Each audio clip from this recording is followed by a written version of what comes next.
හොඳයි දුවේ පුතේ. අපි දුවල පුතාලත් එක්ක සම්බන්ධලා ඉන්නේ දුවේ පුතේ 2019 උසස් පෙළ ජෛව පද්ධති තාක්ෂණ වේදයේ ප්‍රශ්න පත්‍රයේ දරුවනේ. නව නිර්දේශය යටතේ පැවැත්වුණු පළවෙනි ප්‍රශ්න පත්‍රය දුවේ පුතේ 2017 විෂය යාවත් කාලන දුවේ පුතේ. ඊට පස්සේ 2017 උසස් පෙළ කරන්න ආපු තාක්ෂණ වේදයේ විෂය ධාරාව යටතේ ජෛව පද්ධති තාක්ෂණ වේදයේ හදාරන්න ආපු දුවල පුතාලා අවුරුදු දෙකක් විෂය හදාරලා පුතේ 2019 පළවෙනි වතාවට විභාගයට මුහුණ දුන්න පුතේ මේ නව නිර්දේශය යටතේ 2019 නව නිර්දේශය යටතේ පැවැත්වුණු විභාගයේ රචනා ප්‍රශ්න පත්‍රයේ දී පුතේ සාකච්ඡා කරමින් පවතින දොළ පුතාලත් එක්ක අපි ප්‍රධාන වශයෙන් රචනා ප්‍රශ්න පත්‍රයේ දොළ පුතාලා දන්නවා ප්‍රධාන කොටස් දෙකකින් සමන්විතයි පුතේ ඒ කොටස ව්‍යුහගත රචනා ඒ කොටස ව්‍යුහගත රචනා ප්‍රශ්න පත්‍රයේ සම්පූර්ණ පැයක කාලයක් ලැබෙන දරුවනේ ව්‍යුහගත රචනා ප්‍රශ්න 4ක් තියෙනවා ප්‍රශ්න 4ටම දොළ පුතාලා පිළිතුරු සපයන්න ඕනේ දුවේ පුතේකෙදී හිස්තැන් මත ප්‍රශ්න පත්‍රයේ තියෙන හිස්තැන් මත පිළිතුරු සපයන්න ඕනේ පුතේ ඉඩ ප්‍රමාණය මත දීර්ඝ උත්තර බලාපොරොත්තු වෙන්නේ නැහැ පුතේ හිස්තැන් මත ඒ හිස්තැනට අදාළව පිළිතුරු බලාපොරොත්තු වෙන ඉතින් ව්‍යුහගත රචනා ප්‍රශ්න 4ටම පිළිතුරු සපයන්න ඕනේ B කොටස රචනා පුතේ රචනා ප්‍රශ්න පත්‍රයේ ප්‍රශ්න 6ක් තියෙනවා පුතේ එක ප්‍රශ්නයක A කොටස B කොටස සහ C කොටස වශයෙන් කොටස් 3ක් තියෙනවා ඒ රචනා ප්‍රශ්න 6න් දුවේ පුතේ ඔබට රචනා ප්‍රශ්න 4ක් තෝරගන්න පුළුවන් පුතේ තෝරාගත්ත සම්පූර්ණ රචනා ප්‍රශ්න 4කට පිළිතුරු සපයන්න ඕනේ පුතේ ඉතින් ඒ සඳහා පැය දෙකක කාලයක් ලැබෙනවා ඒ කොටස ව්‍යුහගත රචනා ප්‍රශ්න පත්‍රයේ සඳහා පැයක කාලයකුත් B කොටස රචනා ප්‍රශ්න පත්‍රයේ සඳහා පැය දෙකක කාලයකුත් විදිහට සම්පූර්ණ පැය 3ක කාලයක් දරුවන්ට හම්බ වෙනවා මේ ප්‍රශ්න පත්‍රයේ සඳහා පිළිතුරු ලියන්න. පළවෙනි පැය තමයි පුතේ අපි නිතරම කියනවා වගේ ලකුණු එකතු කරගන්න තියෙන වැඩිපුරම ස්කෝර් කරගන්න තියෙන පැය. ඉතින් මේ පැයේ උපරිම ලකුණු සංඛ්‍යාවක් ඔබ එකතු කරගන්න ඕනේ. ඉතින් දුවල පුතාලට අපි දැන් ආරම්භ කරන්න හදන්නේ පුතේ මේ ව්‍යුහගත රචනා ප්‍රශ්න පත්‍රයේ සම්පූර්ණ ව්‍යුහගත රචනා ප්‍රශ්න 3ක් සාකච්ඡා කළා අවසන් 2019 නව නිර්දේශය යටතේ පැවැත්වුණු රචනා ප්‍රශ්න පත්‍රයේ ඒ කොටසේ 4 වෙනි රචනා ප්‍රශ්නයේ දුවේ පුතේ ඔයගොල්ලොත් එක්ක සාකච්ඡා කරන්න අපි සූදානම් වෙන්නේ. හොඳයි පුතේ අපි වැඩි වෙලාවක් ගන්නතව ආරම්භ කරමු. 4 වෙනි රචනා ප්‍රශ්නයට දුවේ පුතේ අපි යන්නේ බලමු ආරම්භ කරමු දුවේ පුතේ. රයිට් බලන්න. 4 වෙනි ප්‍රශ්නේ ඒ කොටස පුතේ මුලින්ම ඉඟියක් දෙනවා හින්ට් එකක් දෙනවා පුතේ. අපි බලමු මොකද්ද හින්ට් එක මේ ඉඟිය මොකද්ද කියලා අපිට ප්‍රශ්නෙට උත්තරේ පිළිතුරු ලබා ගන්න තියෙන ඉඟිය මොකද්ද බලමු හින්ට් එක බලමු පුතේ. බලන්න දුවේ පුතේ ඉඩමක් සැලසුම් කරන අවස්ථාවේදී ඉඩමක් සැලසුම් කරන අවස්ථාවක් පුතේ ඉඩමක් සැලසුම් කරන අවස්ථාවේදී බිම්මෙනුම හා මට්ටම් කිරීම බලන්න පුතේ බිම්මෙනුම සහ මට්ටම් කිරීම එම ඉඩමේ භූමි ඵලදායීතාව වැඩි කිරීම සඳහා වැදගත් ඇත්ත කතාවක් පුතේ අපිට භෝග වගා කටයුත්තක් සඳහා වෙන්න පුළුවන් පුතේ ගොවිපළ ඉදිකිරීමක් වෙන්න පුළුවන් පුතේ ගොවිපළ සැලසුමක් නිර්මාණය කිරීමක් පුතේ ගොවිපළ ඉදිකිරීමක් වෙන්න පුළුවන් ගොවිපළ ව්‍යුහයක් ඉදි කරන අවස්ථාවක් වෙන්න පුළුවන් ගොඩනැගිල්ලක් ඉදිකිරීමක් වෙන්න පුළුවන් දුවේ පුතේ භෝග වගාවක් සඳහා භූමිය සකස් කිරීමක් වෙන්න පුළුවන් පුතේ අපිට ජෛව පද්ධතිය ආශ්‍රිතව සිදු කරන ක්‍රියාවලියක් වෙන්න පුළුවන් පුතේ මේ ඕනෑම ක්‍රියාවලියක් සඳහා අපි ඉඩමක් සැලසුම් කරනකොට පුතේ අනිවාර්යයෙන්ම අපිට බිම් වෙනීම සහ මට්ටම් ගැනීමේ කියන ක්‍රියාවලින් පුතේ ඉඩම ලෙවල් කර ගැනීම කියන එක පුතේ අතිශයින්ම වැදගත්. එහෙනම් පුතේ අපිට ඉඩමක් සැලසුම් කරන අවස්ථාවේදී පුතේ මෙන්න මේ බිම් වෙනුම හා මට්ටම් කිරීම අනිවාර්යයෙන්ම ඒ ඉඩමේ භූමි ඵලදායීතාවය වැඩි කිරීම සඳහා පුතේ ඉතාමත් වැදගත් වෙනවා.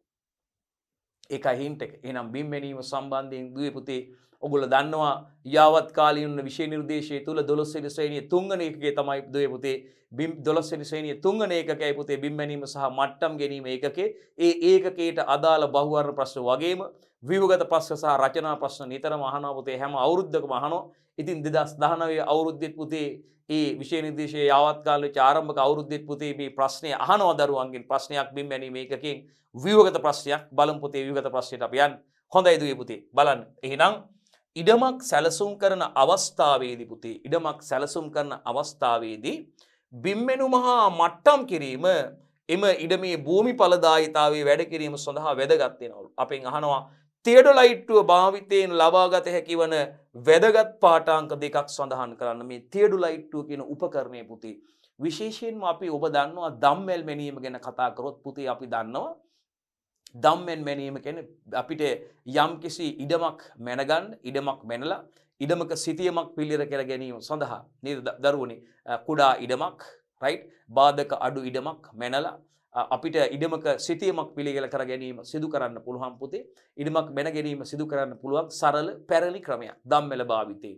ඉතින් දුවේ පුතේ මේක දම්වැල භාවිතයේ අද වෙනකොට පුතේ මේ තියෙන සංකීර්ණත්වයත් එක්ක භූමියේ පිහිටීම ගත්තොත් ගොඩනැගිලි ඒ වගේම මිනිසා විසින් ඉදි කරන ලද නිර්මාණ විශාල සංඛ්‍යාවක් මේ ඉඩම් වල භූමිය වල දක්නට ලැබෙනවා පුතේ. ඉතින් මේ සංකීර්ණ පරිසරයත් එක්ක අපිට දම්වැල් මැනීම භාවිතා කරලා ඉඩමක් මැන ගැනීම අසීරු වෙලා තියෙනවා පුතේ. මොකද දැන් අපිට මේ දම්වැල එලීම ඉතින් විශේෂයෙන්ම මේ දම්වැල් මැනීමේදී සිදු කරන්නේ දිග සම්බන්ධ මිනුම් පුතේ. විශේෂයෙන්ම රේඛීය මිනුම් ලබා ගැනීමක් සිදු කරන්නේ පුතේ. ඉඩම ත්‍රිකෝණ කිහිපයකට බෙදලා ඉඩමේ වර්ගඵලයේ සෙවීම තමයි පුතේ මේකේ මූලධර්මයේ වෙන්නේ ත්‍රිකෝණීකරණය. ඉතින් අපිට ඊටාම අඩු ත්‍රිකෝණ සංඛ්‍යාවකින් මේ කටයුත්ත කරන්න ඕනේ. විශාල ඉඩම් වල පුතේ මේ මැනීම කරන්න අපහසුයි. විශාල ත්‍රිකෝණ සංඛ්‍යාවක් අපිට ත්‍රිකෝණ 20ක් 30කට වඩා සංඛ්‍යාවක් ඉතා විශාල ඉඩමක එන්න පුළුවන් පුතේ. එතකොට මේ රේඛා වල දිග මැනීම මිනුම් පටිභාවිතා කරලා කරන්න ඕනේ පුතේ. දම්වැල එලීම සිදු කරන්න ඕනේ. ඉතින් මේ කටයුතු ඉතාමත්ම අපහසුයි. ඒ වගේම මේ ඉඩම් වල බාධක තියෙනකොට පුතේ ඉඩමක ගොඩනැගිලි ඉඩමක මධ්‍ය හරහා මධ්‍යයේ ගොඩනැගිලි තියෙනවා නම් පුතේ විශාල ගොඩනැගිලි තාප්ප වගේ දේවල් තියෙනවා නම් මේ මැනුම් කටයුතු කරන්න අපිට අපහසුයි.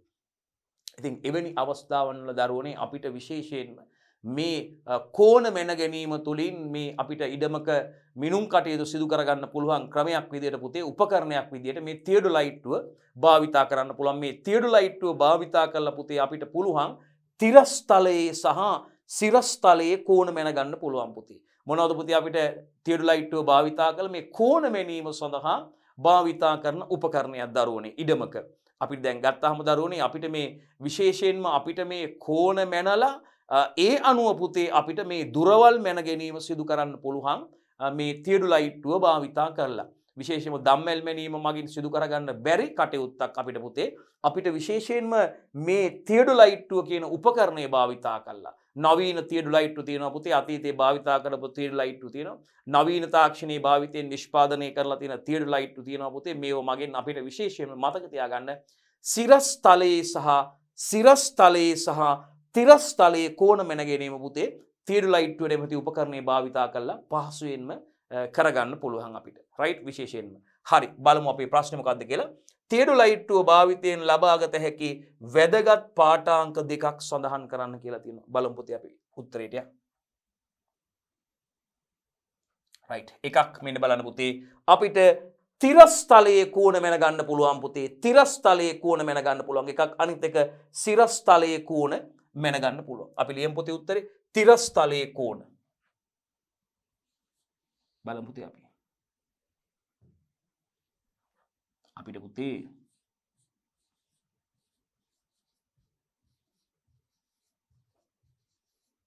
තිරස්තලයේ කෝණ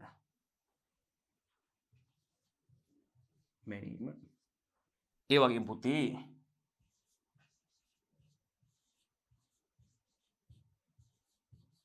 සිරස්තලයේ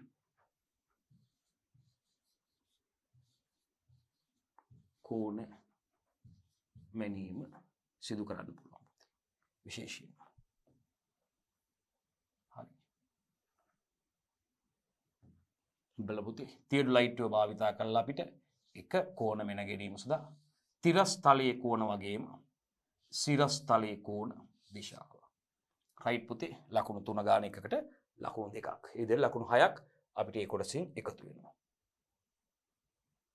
හරි අපිට කියනවා බිම් මැනීමේදී මේ තියඩොලයිට්ටුව භාවිතා කිරීමේ එක් අවාසියක් සඳහන් කරන්න කියනවා. පුතේ බලන්න පිළිතුර අපිට බාධක පවතින විට පුතේ මේ මිනුම් ලබා ගැනීම අපහසු වෙනවා. ඉදමේ විශේෂයෙන්ම බාධක තියෙනවා නම් විශාල වශයෙන් මේ බාධක පවතිනකොට පුතේ අපිට මිනුම් ලබා ගැනීම අපහසු වෙනවා. ඒක ලියමු දරුවනේ අපි. බාධක පවතින විට මිනුම් ලබා ගැනීම අපහසු වීම. බාධක ඇති විට මිනුම් ලබා ගැනීම අපහසුයි පුතේ. බාධක පවතින විට අන්න මේකෙදි බාධක පවතින විට මිනුම් ලබා ගැනීම අපහසුයි. ලකුණු 3ක් හම්බ වෙනවා. රයිට්. අපි යනවා 3 වෙනි ප්‍රශ්නෙට. රෝම ඉලක්කම් 3 වෙනි ප්‍රශ්නේ. බලන්නකෝ. අතේ රඳවන ගෝලීය ස්ථානගත කිරීමේ පද්ධති GPS. Global Position System එක පුතේ. GPS උපකරණය භාවිතා කරලා. දැන් බලන්න පුතේ අතීතයේදී මේ අපිට මේ ස්ථානයේ සොයා ගැනීම සඳහා අපිට භාවිතා කරපු ක්‍රමත් එක්ක දැන් පුතේ අපිට පුළුවන් Google Map එක හරහා පුතේ ඔබේ ස්මාර්ට් දුරකථනයෙන් මේ වෙලාවේ කක්ෂගත කරලා තියෙන චන්ද්‍රිකා පද්ධතියක් මගින් පුතේ සැටලයිට් එකක් මගින් කෙලින්ම පුතේ අපි ඉන්න ස්ථානයේ ඔබට ඔබේ ස්මාර්ට් දුරකථනය මගින් පුතේ Google Map එකෙන් ඔබට ලොකේෂන් එක හොයාගන්න පුළුවන්. ওই ස්ථානයේ පිහිටීම පුතේ අපිට නිර්වද්‍යව හොයාගන්න පුළුවන් හැකියාව තියෙනවා. right කක්ෂගත කරලා තියෙන චන්ද්‍රිකා පද්ධතියක් මගින් පුතේ මේක කියවීම සිද්ධ වෙනවා පුතේ. අපිට ඒ අනුව GPS තාක්ෂණය අපි කියනවා global processing system එක පුතේ අපිට මේ මගින් අපිට ලොකේෂන් එක හරියට ඔබ ඉන්න ස්ථානයේ හොයාගන්න පුළුවන් තත්ත්වෙට මේ තාක්ෂණය දැන් මේ වෙනකොට දියුණු වෙලා තියෙනවා පුතේ. ඉතින් ඒකත් අලුතෙන් එකතු වෙච්ච කොටසක් විෂය නිර්දේශයට සිලබස් එකට පාඩමට අතෙහි රඳවන ගෝලීය ස්ථානගත කිරීමේ පද්ධතියකින් GPS මගින් පුතේ ලබාගත හැකි වැදගත් මිනුම් දෙකක් සඳහන් කරන්න කියනවා. එහෙනම් අපි බලමු. එකක් අපි කියුවාගේ පුතේ තමන් සිටින ස්ථානයේ උච්චත්වය පුතේ අපිට උච්චත්වය ලබා ගන්න පුළුවන් පුතේ එක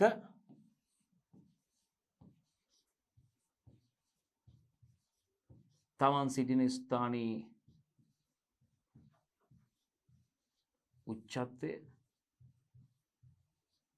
උච්චත්වය ලබා ගන්න පුළුවන් පුතේ. ඒ වගේම තමන් සිටින ස්ථානයේ පිහිටීම අපිට ලොකේෂන් එක බලා ගන්න පුළුවන් පුතේ.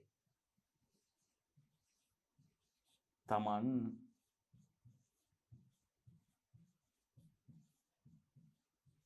සිටින ස්ථානයේ මොකද්ද පුතේ? උච්චත්වය. තමන් සිටින ස්ථානයේ පිහිටීම.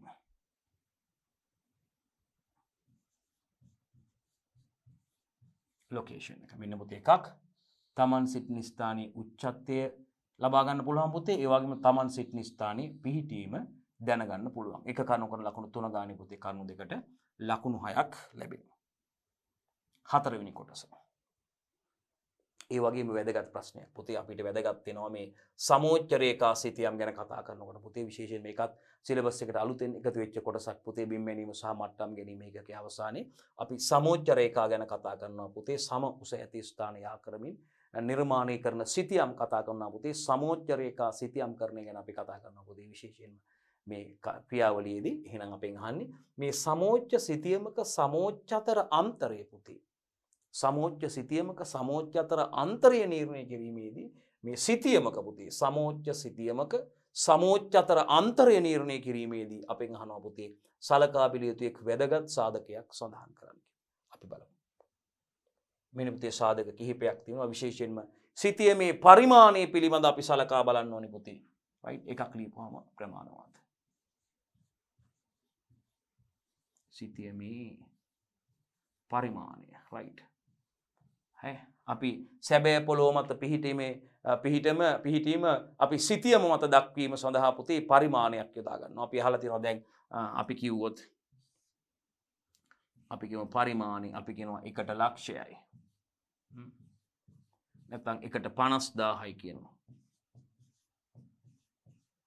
right එතකොට 1ට ලක්ෂයයි කියපුවම පුතේ සිතියම මත අපි ගත්තොත් සෙන්ටිමීටර මේ සැබෑ පොළොව මත සෙන්ටිමීටර ලක්ෂයක පිහිටීමක් පුතේ සිතියම මත අපි 1 සෙන්ටිමීටරයකින් පෙන්වුම් කරන්නේ.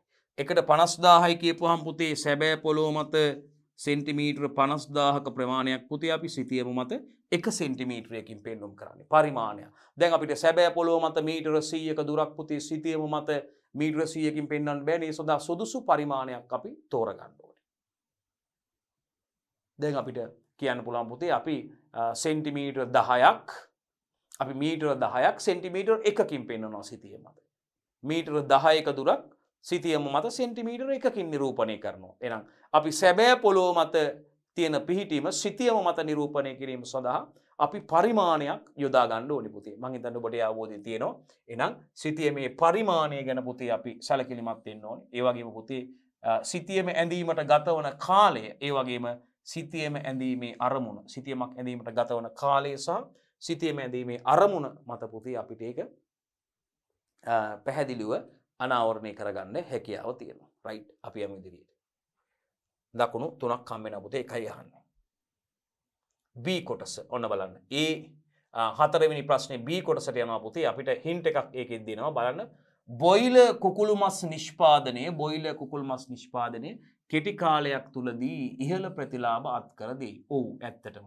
මේ බොයිලර් කුකුළු මස් නිෂ්පාදනය ගත්තාම පුතේ මස් නිෂ්පාදනයේ විශේෂයෙන්ම මේ මිනිසාගේ ප්‍රෝටීන් අවශ්‍යතාවය සපුරා ගැනීම සඳහා මස් නිෂ්පාදනය ගත්තාම විශේෂයෙන්ම මේ කුකුළු මස් නිෂ්පාදනයේ ගුණාත්මක කුකුළු මස් බොයිලර් කුකුළු මස් නිෂ්පාදනයට ඉහළ තරක් හිමිනවා පුතේ. මේ කුකුළු මස් ගත්තාම විශේෂයෙන්ම කුකුළු මස් වල ඉහළ ලාභයක් ලබා ගැනීම සඳහා කොටස් වශයෙන් පුතේ ස්කින්ලස් අපි කියනවා සම ඉවත් කරලාද කුකුළු මස් සම සහිත ස්කින් ඔන් ස්කින් ඕෆ් එක ස්කින් එකත් එක්ක තියෙන සම සහිත සම රහිත ඒ වගේම කොටස් තියෙනවා දරුවනේ අපි කියනවා ඩ්‍රම් ස්ටික් ඒ වගේම අපි කියනවා බ්‍රෙස්ට් එක අපි කියනවා ලෙග්ස් වින්ස් මේ කොටස් විදියට පුතේ කොටස් විදියට වෙන ලිවර්ස් වෙනම තියෙනවා පුතේ මේකත් මේ වැඩි මුදලක් වැඩි ආදායමක් ලබා ගන්න වැඩි ඒ කියන්නේ මේ වටිනාකම වැඩි වටිනාකමක් දෙනවා පුතේ මේ කුකුල් මස් කොටස් කරලා පුතේ කොටස් කරන ලද කුකුල් මස් රයිට් අපි වින්ස් වෙනම දරුවනේ ලෙග්ස් වෙනම ඩ්‍රම් ස්ටික් කියලා වෙනම පුතේ බ්‍රෙස්ට් කොටස වෙනම පුතේ ඒ විදිහට මේවා වෙනම මිල කරලා ඒ කොටස් වල පුතේ ඒ ගුණාත්මක භාවය අනුව වෙනම මේවා අලෙවි කරන්න තියලා තියෙනවා. ඒ වගේම ගත්තාම කුකුල් මස් ගත්තාම පුතේ අපි දන්නවා අගය එකතු කළ කුකුල් මස් තියෙනවා දරුවනේ. ඒ වගේම අපි දන්නවා මේ අගය එකතු කරලාද කුකුල් මස් වලට අයිති වෙනවා පුතේ. අපි දන්නවා කුකුල් මස් පදම් කිරීම. අපි කියනවා මැරිනේටඩ් චිකන් සහ අපි කියනවා ස්මෝක් චිකන් දුම් ගැසූ චිකන්. ඔබට ෆුඩ් සිටි එකකින් සුපිරි වෙළඳ සැලකින් දරුවනේ මේ දුම් ගැසූ කුකුල් මස් ගන්න පුළුවන් ස්මෝක් චිකන්. ඊටාම රසවත් ගෙදර ගිහලා සකස් කරලා ආහාරයට දාන්න පුළුවන්. ඒ වගේම මේවට අපි කියනවා මැරිනේටඩ් චිකන් නැත්නම් පදම් කළ කුකුල් මස් පුතේ. අපි මේවට කියනවා මේ අගය එකතු කරනවා කියලා කුකුල් මස් වලට. අගය එකතු කළ කුකුල් මස් විදිහට ඒවා සඳහන් කරන්න පුළුවන්. ඒ වගේම අපිට කියන්න පුළුවන් විවිධාංගීකරණය කරන ලද කුකුල් මස්. දැන් විවිධාංගීකරණයේදී විශේෂයෙන්ම ආහාර විවිධාංගීකරණයේදී සිදු වෙන්නේ පුතේ එකම ආහාරයේ විවිධ ස්වරූපෙන් ඉදිරිපත් කරනවා වෙළඳපොළට. right එකම ආහාරයේ විවිධ ස්වරූපෙන් දැන් කුකුල් මස් අපිට විවිධාංගීකරණය කරන ලද කුකුල් මස් වලට උදාහරණ විදිහට කියන්න පුළුවන් පුතේ sausages meat balls nuts drum stick වගේ දේවල් පුතේ අපිට මස් බෝල කියලා කියන්නේ meat balls කියලා කියන පුතේ sausages අන්න පුතේ විවිධාංගීකරණය කරන ලද කුකුල් මස්. ඉතින් වෙළඳපොළ තුල මේ එකම ආහාරයේ විවිධ ස්වරූපෙන් ඉදිරිපත් කරලා තියෙනවා පුතේ විවිධාංගීකරණය කරලා. ඉතින් අපි අර කියපු ආහාර විශේෂයෙන්ම අපි කියනවා අගය එකතු කරන ලද කුකුල් මස් වලට අයිති වෙනවා පුතේ දුම් ගැසූ කුකුල් මස් අපි කියනවා ස්මෝක් චිකන් සහ පදම් කළ කුකුල් මස් නැත්නම් මැරිනේටඩ් චිකන්. ඒ වගේම විවිධාංගීකරණය කරන ලද කුකුල් මස් වලට අයිති වෙනවා පුතේ අපි කියනවා sausages සහ meat balls nuts drum stick වගේ දේවල් පුතේ සකස් කරලා තියෙනවා. ඒව ඔබ වෙළඳපොළින් මිලදී අරගෙන ආහාරයට අරගෙන ඇති පුතේ. ඉතින් ඒ විදිහට සකස් කරලා තියෙනවා. right. ඒ වගේම මේ බොයිලර් කුකුල් මස් කර්මාන්තය ගැන කතා කරද්දී විශේෂයෙන්ම අපිට ඉගෙන ගන්න තියෙනවා පුතේ ගුණාත්මක මස් නිෂ්පාදනය කොහොමද ඝාතනය කරන අවස්ථාවේ ඉඳන් මේ මස් සැකසීම සිදු කරන ආකාරය බොයිලර් කුකුල් මස් නිෂ්පාදනය සිදු කරන ආකාරය පුතේ ඒ වගේම ගුණාත්මක මස් තෝරා ගැනීම සිදු කරන්නේ කොහොමද කියන එක සම්බන්ධයෙන් පුතේ අපිට කතා කරන්න තියෙනවා. ගුණාත්මක මස් වල ලක්ෂණ කොහොමද පුතේ අපි ගුණාත්මක මස් කොහොමද අඳුරගන්නේ? නරක් කොච්ච මස් කොහොමද අඳුරගන්නේ? මේවට ප්‍රායෝගික පරීක්ෂණ පවා තියෙනවා පුතේ BST වලට අපිට කතා කරන්න. එතකොට අපි බලමු හින්ට් එකක් අපිට දීලා තියෙනවා මේ බොයිලර් කුකුල් මස් කර්මාන්තය ගැන.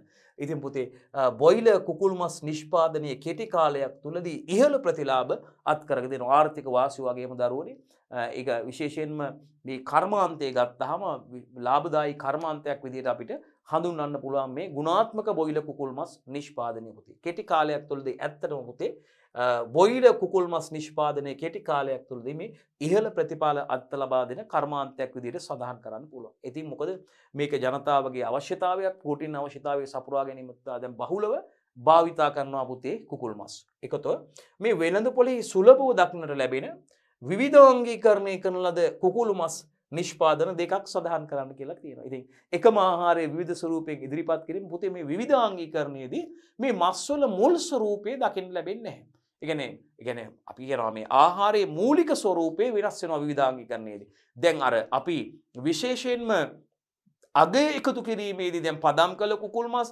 දුම් ගැසූ කුකුල් මස් කියන්නේ කුකුල් මස්ම තමයි. අර ඒවට කුළු බඩු එකතු කරලා දුම් ගහලා වෙනම ටේස්ට් එකක් අගයක් ලැබලා දීලා තිබ්බට මේ මූලික ස්වරූපේ වෙනස් වෙන්නේ නැහැ. කුකුල් මස් කෑල්ලම තමයි හදලා කනකොට. නමුත් පුතේ විවිධාංගීකරණයේදී මේ ආහාරයේ මූලික ස්වරූපේ වෙනස් වෙනවා. දැන් සොසේජස් එකක් කියන්නේ මස් කෑල්ලක් නෙවෙයි මේ මස් භාවිතා කරලා හදලා තියෙන නිෂ්පාදනයක්. මීට් බෝල් එකක් කියන්නේ මස් කෑල්ලේ මූලික ස්වරූපය දකින්න නෑ. වෙනස් වෙලා තියෙන මූලික ස්වරූපය වෙනස් වෙලා තියෙන්නේ විවිධාංගීකරණයේදී. කවුද පුතේ විවිධාංගීකරණය කරන ලද කුකුල් මස් වලට උදාහරණ තමයි සොසේජස් සහ මීට් බෝල්ස්. හරි. අපි බලමු අපෙන් අහන්නේ වෙළඳ පොලේ සුලභව බොහොම කැමති සොසේජස් එකක් කන්න මීට් බෝල් එකක් කන්න කැමති අය ඉන්නවා අකමැති අයත් ඉන්නවා.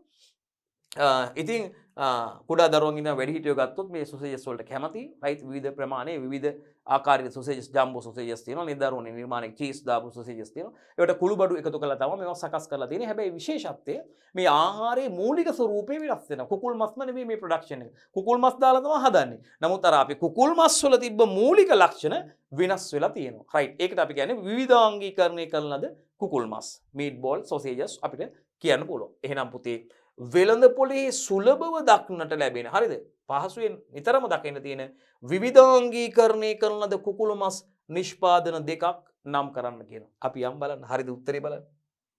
ඔව් සොසේජස් හරි බලන්න. මෙන්න කෙනෙක්. සොසේජස් ප්‍රැක්ටිකල් එකේදී සොසේජස් නිෂ්පාදනය කරන්නත් තියෙනවා අපිට මීට් බෝල්ස්. ඒත් අපි කියනවා මස් බෝල්.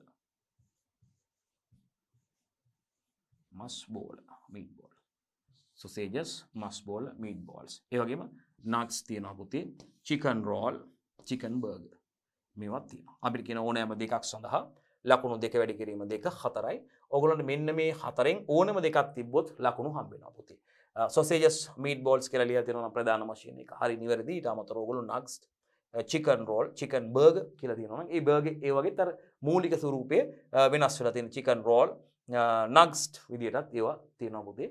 ඉතින් ප්‍රධාන වශයෙන්ම අපිට විවිධාංගීකරණය කරන කුකුල් මස් නිෂ්පාදන දෙකක් ඇහුවොත් ඕගොල්ලෝ sausages meat balls ලියන්න. මස් බෝල සහ meat balls සහ sausages ලියන්න පුතේ. ලකුණු හම්බ වෙනවා. right. හරි මෙන්න බලන්න. කුකුලන් ඝාතනය කිරීමට පැය 24කට පෙර සතුන්ට ආහාර දීම නැවැත්වීමට හේතු දෙකක් සඳහන් කරන්න. අපි දන්නවා කුකුලන් මේ විශේෂයෙන්ම කුකුල මස් නිෂ්පාදනයේදී මේ කුකුලන් ඝාතනය කිරීම සිදු කරනවා දරුවනේ ඊට පස්සේ තමයි මේ මස් සකස් කිරීමේදී පියවරක් විදියට කුකුලන් ඝාතනය කරනවා නිරෝගී තත්ත්වයේ සතුන් වෙන්න ඕන පුතේ ඒකට අපි විශේෂයෙන්ම මේ ක්‍රියාවලිය ගැන අපි ඉදිරියේදී කතා කරන්න බලාපොරොත්තු වෙන ඔයගොල්ලොත් එක්ක ඉතින් විශේෂයෙන් මෙතනදී අපි ව්‍යුහගත ප්‍රශ්නේදී අපිට කෙටි උත්තර බලාපොරොත්තු වෙන නිසා ඒක අපි ඒවා දීර්ඝ වශයෙන් සාකච්ඡා කරන්න බලාපොරොත්තු වෙන්නේ මෙතනදී ඒ කාරණාවට අදාළව අපි කතා කරනවා කුකුලන් ඝාතනය කරන්න පැය 24කට දවසකට විතර පෙර පුතේ සතුන්ට ආහාර දීම නැවැත්වීමට හේතු දෙකක් සඳහන් කරන්න කියලා. අපි බලමු ඇයි ආහාර දීම මේ විදිහට නතර කරන්න කියලා. right. එකක් සැකසීම පහසු කරගන්න පුළුවන් පුතේ. මේ කුකුල් මස් සකස් කර ගැනීම පහසු වෙනවා මේ ආහාර දීම නතර කිරීමෙන්. පැය 24කට පමණ කලින් සැකසීම මේ මස් සැකසීම පහසු කරගන්න පුළුවන් පුතේ.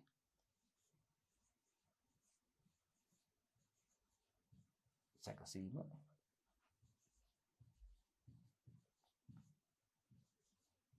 පහසු කර ගත හැකිවීම. තවත් කරුණක් තමයි පුතේ මේ ද්විතීයික ආසාදන අඩු වෙනවා. ආහාර අරගෙන ඉඳලා තිබ්බොත් පුතේ මේ නිතර ඒ වෙලාවෙත් ආහාර දීලා තිබ්බොත් මේ ආසාදන තත්ත්වයට තියෙනවා ද්විතීයිකව ඇති වෙන්න පුළුවන් ආසාදන තත්ත්ව අවම කරගන්න පුළුවන් පුතේ. අපිට ද්විතීයික ආසාදන අඩුවීම. ද්විතීයික ආසාදන අඩුයි පුතේ බලන්න. සැකසීම පහසු කරගන්න පුළුවන් පුතේ. ද්විතීයික ආසාදන අඩුයි. ඒ වගේම පුතේ ආහාර අපතේ යාම අඩු වෙනවා. නිතර ආහාර දෙන්න ගියොත් පුතේ ඒක ගැටලුවක්. ආහාර අපතේ යාම සිද්ධ වෙනවා පුතේ මේකෙදි. මේ විශේෂයෙන්ම අපි පැය 24 කලින් ඝාතනයේ පැය 24 කලින් ආහාර නතර කිරීමට හේතුවක් විදිහට පුතේ මේකේ අපිට වැදගත්කම් විදිහට තවත් වැදගත්කමක් කියන්න පුළුවන් පුතේ ආහාර අපතේ යාම අඩු වෙනවා. ආහාර අපතේ යාම අඩු වෙනවා. රයිට්. අපි ඉදිරියට යමු. හොඳයි දරුවනේ. බලමු තුන්වෙනි ප්‍රශ්නේ මේ නැවුම් හොඳ ගුණාත්මයෙන් යුතු කුකුල් මස් වල ඇති දෘශ්‍යමාන ලක්ෂණ දෙකක් ලයිස්තුගත කරන්න කියනවා පුතේ. මේ විශේෂයෙන්ම නැවුම් මස් ගත්තාම පුතේ ඇත්තනම අපිට විශේෂයෙන්ම වෙළඳ පොලේදී මේ නැවුම් මස් තෝරා ගැනීම කියන එක ඉතාමත්ම වැදගත්. දැන් ඇත්තටම අපි දන්නවා මේ නැවුම් මස් වලට ආවේනික වර්ණයක් තියෙනවා පුතේ, සුවඳක් තියෙනවා. ඒ වගේම පුතේ අපි ගත්තාම දැන් අපි විශේෂයෙන්ම බලන්න මේ නරක් වූ මස් ගත්තාම ඒ වගේ දුර්ගන්ධයේ වගේම පුතේ මේ අලු පැහැයට හුරු කළු පැහැයක් දුර්වර්ණයි පුතේ. අලු පැහැයට හුරු කළු පැහැයක් තියෙන්නේ මේ වගේ මේ පැල්ලම් රුධිර පැල්ලම් තියෙන්න පුළුවන් මේ ඒ වගේම ඉරීම් තියෙන්න පුළුවන් අස්ථි බිඳිලා තියෙන්න පුළුවන් පුතේ. සමහර අර දැකලා තියෙන කකුල් එක්කම අඬු ගැඩිලා වගේ බිඳිලා වගේ අස්ථි බිඳිලා තියෙනවා. ඉතින් ඒවා ගුණාත්මක තත්ත්වයේ මස් නෙවෙයි පුතේ. වෙළඳ පොලේදී දැන් අපි කියනවා සාමාන්‍ය අර ඇසුරුම් කරලා තියෙන මස් පැකට් එක ඉරලා තිබ්බත් පැකට් එක පළුදුවින් වෙලා තිබ්බත් ගන්න එපා කියනවා දරුවනේ.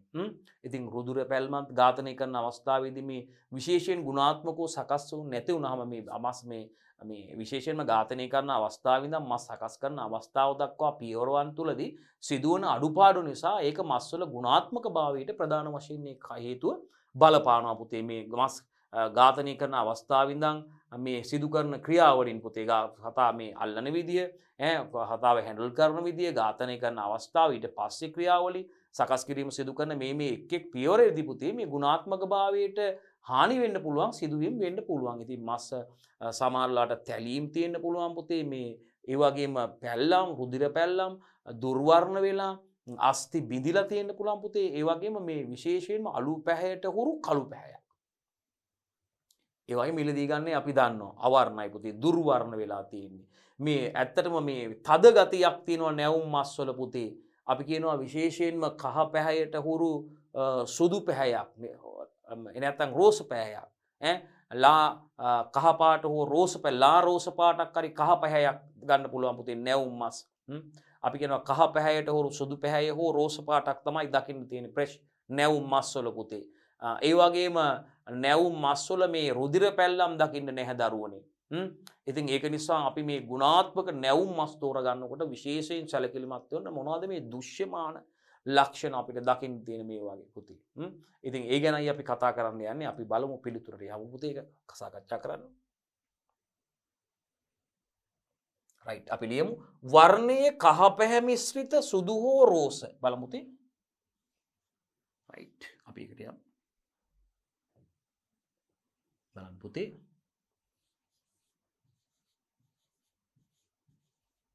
කහ පැහැ මිශ්‍රිත සුදු හෝ රෝස වෙන්න පුළුවන්. මොකද්ද පුතේ? වර්ණයේ කහ පැහැ මිශ්‍රිත සුදු හෝ රෝස වෙන්න පුළුවන්. එහෙම නැත්නම් පුතේ මේ බලන්න මේ ලා රෝස හෝ ලා කහ පැහැයක්. ලා රෝස හෝ ලා කහ පැහැයකින් යුක්ත වෙන්න පුළුවන්. තද රෝස පාටකුත් නෙවෙයි මේක අපි කියන්නේ ලා රෝස. බලන්න පුතේ ලා රෝස හෝ ලා කහ දැකලා ඇති. හයියට තියෙනවා මස් කෑල්ල. ඉතින් අර මොදු නෑ පුතේ. දිය වෙලා අල්ලනකොට නිකන් එහෙම ඉවත් ගෙදර ගෙනල්ලා ඇති ඔබ. ගෙනල්ලා කාලත් ඇති. ඉතින් ඒක නේ දැන් දුක් වෙන්න එපා. ඊට පස්සේ මස් තෝර ගන්නකොට ගුණාත්මක කුකුළු මස් තෝර ගන්නකොට මෙන්න මේ දෘශ්‍යමාන ලක්ෂණ පුතේ සලකා බලන්න.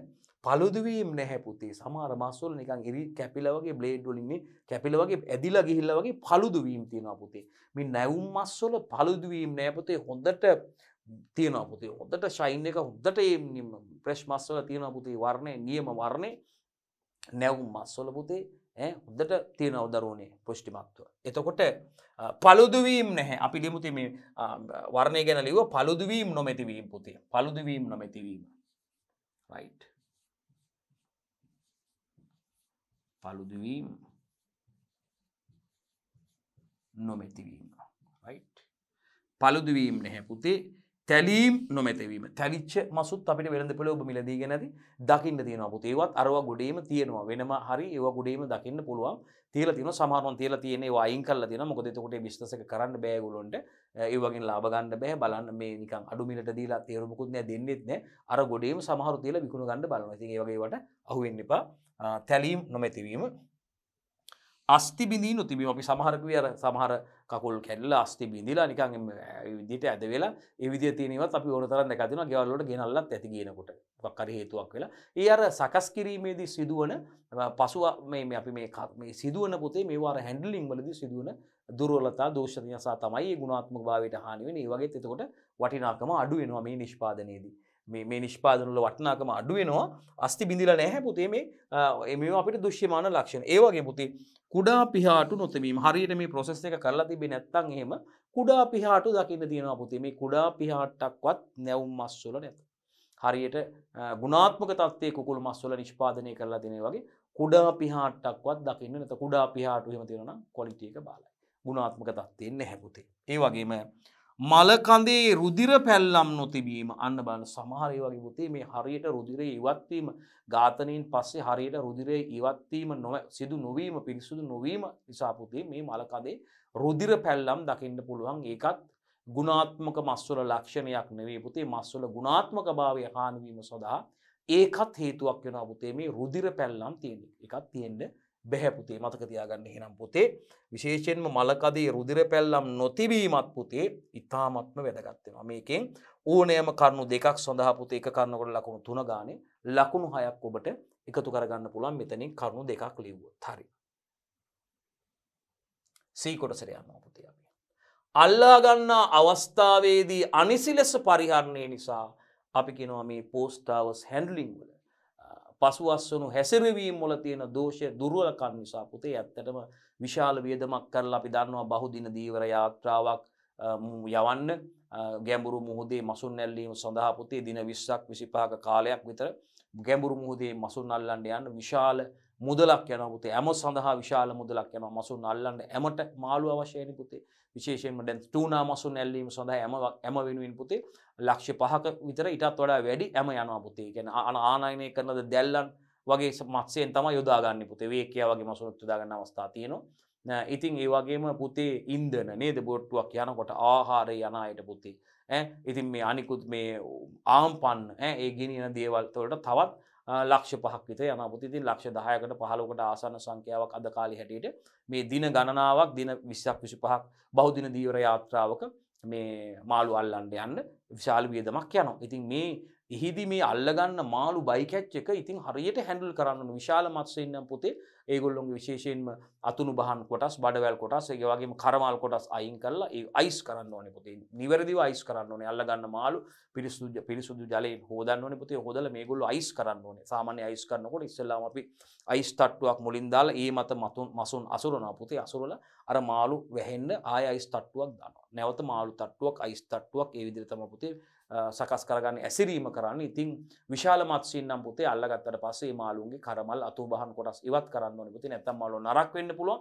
ඉතින් ගොඩබිමට ගෙනල්ලා මේ මාළු දේශීය වෙළඳ පොළට වගේම අපනායන වෙළඳ පොළට සකස් කරන්න පුතේ කර්මාන්ත ශාලාවල. ඉතින් මේ සැපයුම් කරුවෝ මේවා ගේනකොට ඒ ෆ්‍රීසර් ට්‍රක් වල කන්ඩිෂන් එක බෝට්ටුවේ ඉඳන් පුතේ සමහර තත්ත්ව කළමනාකරණ පද්ධති විශේෂයෙන්ම HACCP වගේ තත්ත්ව කළමනාකරණ පද්ධති බෝට් එකේ ඉඳලා එයාපෝට් එකට යනකම මොනිටර් වෙන්නේ මෙන්න මේක තත්ත්ව කළමනාකරණ පද්ධතියෙන්. ඉතින් එතෙදි මේ සෞඛ්‍ය ආරක්ෂිතාව සම්බන්ධයෙන් ඉතාම වැදගත් පියවර තියෙනවා පුතේ මේ පෝස්ටාවින් හැර පෝස්ටාවස් හැන්ඩලින් පසුවස්සනු මේ ක්‍රියාකාරකම් මේ පසුවස්සන මෙහෙයවීම කටයුතු ඉතාම නිර්වද්‍ය විදිහට කරන්න ඕනේ. මොකද දැන් ඉතින් මේගොල්ලොන්ගෙට ඉතා දැනුවත් කරන්න ඕනේ පුතේ මේ මාළු අල්ලන්න යන පිරිස මේ කටයුතු හරියට මේ පසුවස්සනු හැන්ඩලින් කරන්න ඕනේ පුතේ. නැත්තම් ඒ හැන්ඩලින් හරියට කරේ නැත්තම් අපරාධය අරන් බොහොම අමාරුවෙන් අල්ලගෙන ලොකු වියදමක් අල්ල ගන්න බයි කැච් එකේ මත්ස්‍යයෙන් අපරාධ නිකන් නාස්ති වෙනවා පුතේ. පසුවස්සුන් ඩැමේජ් හානි වෙනවා. උෂ්ණත්වය ඉහළ යාම වෙන්න පුළුවන් පුතේ. හිස්ටමින් වගේ අහිතකර රසායනික ද්‍රව්‍ය ෆෝම් වෙන්න පුළුවන් මත්ස්‍යයන්ගේ. හිස්ටමින් ෆෝමේෂන් මාළු ඉන්නවා. ඉතින් මේවා චෙක් කරලා තමයි පිටරට යවනකොට යන්න ඕනේ. මොකද අපි මාළු හොඳට වෙල් කුක් ඊට් කියලා අපි හොඳට උයලා මාළු කන්නේ. නමුත් සුද්ධ පුතේ මේවා බාබකියෝ කරලා අමුවෙන් ටූනා මසුන් ග්‍රේඩ් කරලා අපි බලලා යවන්නේ. ඉතින් ඒ නිසා මේ හිස්ටමින් සඳහා පරීක්ෂා කරලා ඒව නෑ කියලා තහවුරු කරලා ඉවරලා තමයි රට යවන්න ඕනේ. නැත්නම් ඒව රිජෙක්ට් වෙනවා. මොකද ඉස්සර අපේ මාළු රිජෙක්ට් වෙච්ච අවස්ථා අපේ තේ රිජෙක්ට් වෙච්ච අවස්ථා විවිධ හේතු නිසා හිස්ටමින් ඇලර්ට් ඇවිල්ලා අපිට මත්ස්‍ය අපනයන යුරෝපයට සිදු කරන මත්ස්‍ය අපනයන තහනම් වෙලත් කාලයක් ඉඳලා තියෙනවා අපිට. 2002 අවුරුදු 2003 අවුරුදු වල වගේ අවුරුදු වල එහෙම අවස්ථාවල අපේ මාළු ෂිප්මන්ට් අපි ආපුවා රිජෙක්ට් වෙලා තියෙනවා ඉතින්. ඒවා මොකද හේතුව හිස්ටමින් ඇලර්ට් ඇවිල්ලා මෙන්න මේ වගේ හිස්ටමින් ඒගොල්ලෝ චෙක් කරනවා අපි ආවනේ. ඉතින් ඒවා මේවා පාවිච්චි කරන අයට රෝගාබාධ ඇති කරන්න පුළුවන් පුතේ මේවා විශාල ප්‍රමාණයෙන් මේ තුල අන්තර්ගතව තිබ්බොත් අහිතකර මේ ද්‍රව්‍ය. හරි එහෙනම් බලමු අපි ප්‍රශ්නෙට යන්.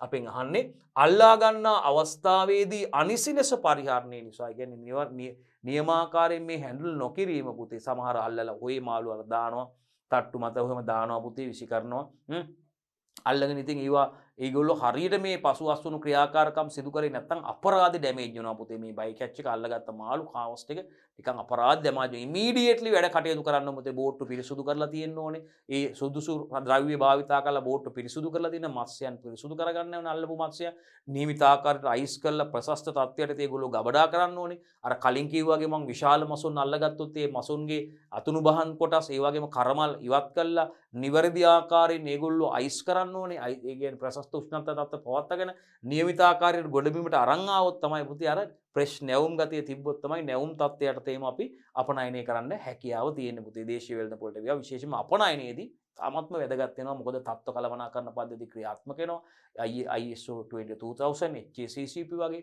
කළමනාකරණ පද්ධති ඊට පෙර අවශ්‍ය වැඩපිළිවෙළ තියෙනවා පුතේ GMP good manufacturing practice ඒ වගේම good hygienic practice මේ දේවල් කර්මාශාලාවක් තුළ පෙර අවශ්‍ය වැඩපිළිවෙළ විදිහට ක්‍රියාත්මක වෙන්න ඕනේ මේ process කරලා රට යැවීම සිදු කරනකොට පුතේ මත්ස්‍යයන් අපේ ලංකාවේ අල්ලගෙන විශේෂයෙන් මතකද අපේ ලංකාව යුරෝපීයට මත්ස්‍ය අපනයනය කරන රටවල් අතර ප්‍රධාන තැනක් ගන්න රටක් පුතේ ඔරිජින් ඔෆ් ශ්‍රී ලංකාව මුහුදෙන් අල්ලන මත්ස්‍යයට ලොකු ඉල්ලුමක් තියෙනවා විශේෂයෙන්ම ටූනා මත්ස්‍යයන් පුතේ අපනයනය කරන ප්‍රධාන මත්ස්‍ය අපනයනය කරන කර්මාන්තශාලා ලංකාවේ පිහිටලා තියෙනවා දරුවනේ රයිට් සකස් කරන. එතකොට මේ අල්ලගන්න අවස්ථාවේදී පුතේ අනිසි ලෙස පරිහරණය නිසා පුතේ නොගැලපෙන පරිහරණය නිසා පුතේ මේ අලුත් මාළු බොහෝ විට මනුස්ස පරිභෝජනයට නුසුදුසු තත්ත්වයට පත් වෙනවා පුතේ නරක වෙන්න පුළුවන් පුතේ ඉතින් උෂ්ණත්වයේ වැඩිවීම නිසා අහිතකර රසායනික ද්‍රව්‍ය නිෂ්පාදනය වෙලා මං කිය හිස්ටමින් වගේ ෆෝම් වෙන්න පුළුවන් නියමිත ආකාරයට අයිස් නොවීම නිසා වර්ණය වෙනස් වෙන්න පුළුවන් දුර්වර්ණ වෙන්න පුළුවන් නරක වෙන්න පුළුවන් ගුණාත්මක භාවයට හානි වෙන්න පුළුවන් පුතේ ඒක නිසා මේ post hours handling පසුවස්සුණු ක්‍රියාකාරකම් මෙහි මේ කටයුතු පුතේ නිවැරදි ආකාරයට සිදු කරන්න ඕනේ. ඒකයි කියන්නේ මේ අල්ලගන්න අවස්ථාවේදී අනිසි ලෙස පරිහරණය නිසා පුතේ මේ අලුත් මාළු බොහෝ විට මනුෂ්‍ය පරිභෝජනයට නුසුදුසු තත්ත්වයට පත් වෙනවා. ඉතින් මාළු වල ගුණාත්මක බව පිරිහීම අවම කරගන්න නම් පුතේ මොකද කරන්නේ ක්වොලිටි එක ඩැමේජ් වෙන එක අවම කරගන්න නම් පුතේ අල්ලගන්න අවස්ථාවේදී ඉමීඩියට්ලි ඉක්මනින් පුතේ හැකි ඉක්මනින්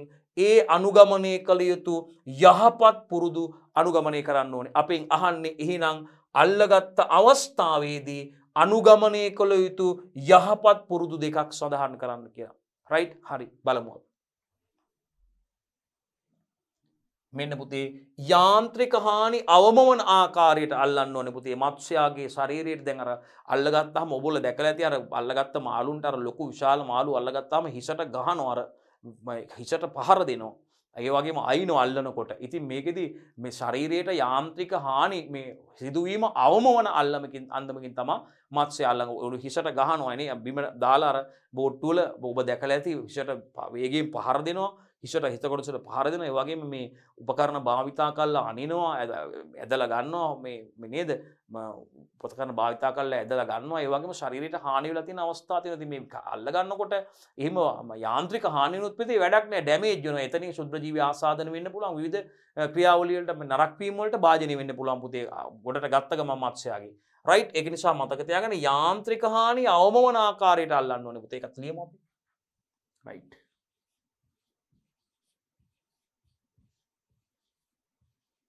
යාන්ත්‍රික හානි අවම වන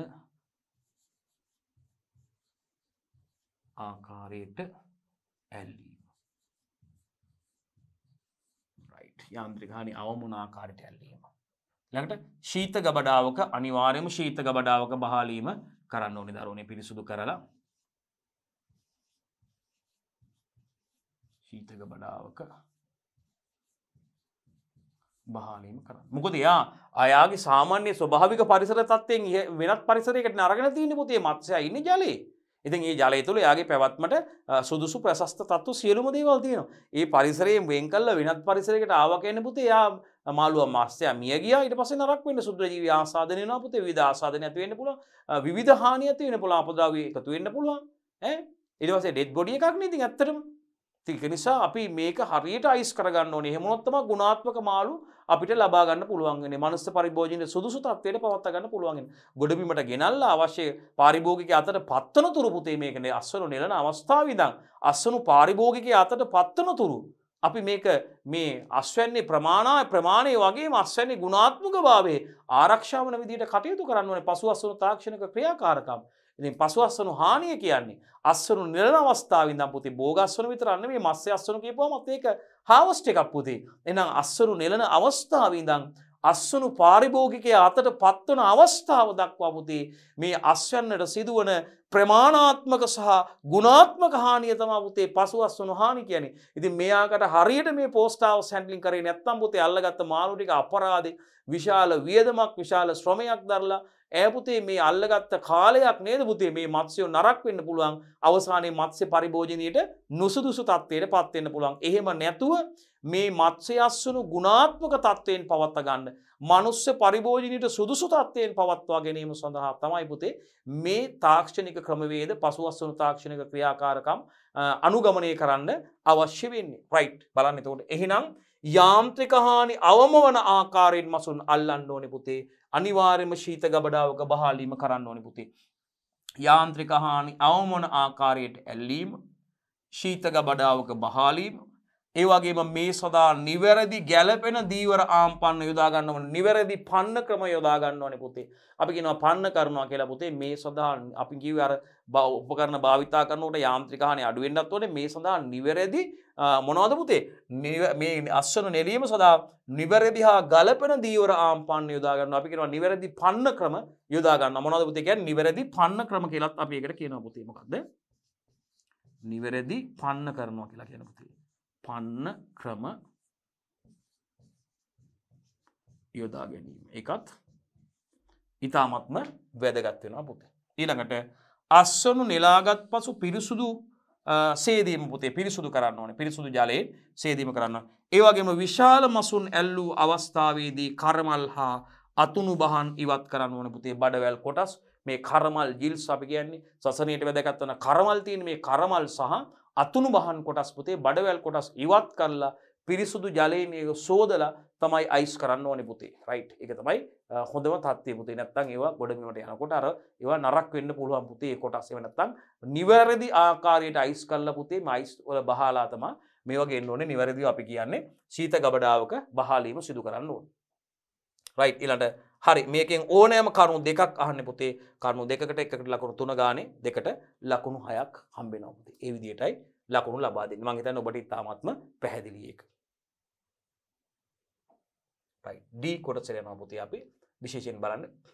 පහතරට තෙත් කලාපයේ සඳහා සැලසුම් කළ පොලිතීන් උමගක සටහනක් රූප සටහනේ දැක්වෙන්නේ පුතේ ප්‍රශ්නාංක 1 සිට 3 දක්වා පිළිතුරු සැපීමට මේ රූප සටහන යොදා ගන්න කියලා තියෙනවා පුතේ. ඇත්තටම මේ විශේෂයෙන්ම අපි දන්නවා මේ ආරක්ෂිත ගෘහ ගත්තාම පූර්ණ ආරක්ෂිත ගෘහ තියෙනවා පුතේ. ආරක්ෂිත ගෘහ තුල භෝග වගාවේදී පුතේ විශේෂයෙන්ම අපි කතා කරනවා පූර්ණ ආරක්ෂිත ගෘහ තියෙනවා පුතේ. හරිතාගාර වගේ පූර්ණ ආරක්ෂිත ගෘහ. විශේෂයෙන්ම පොලිතින් ගෘහ මේ පොලිතින් උමන් අපි හඳුන්වන්නේ පුතේ අර්ධ ආරක්ෂිත ව්‍යුහ විදිහට පුතේ. රයිට්.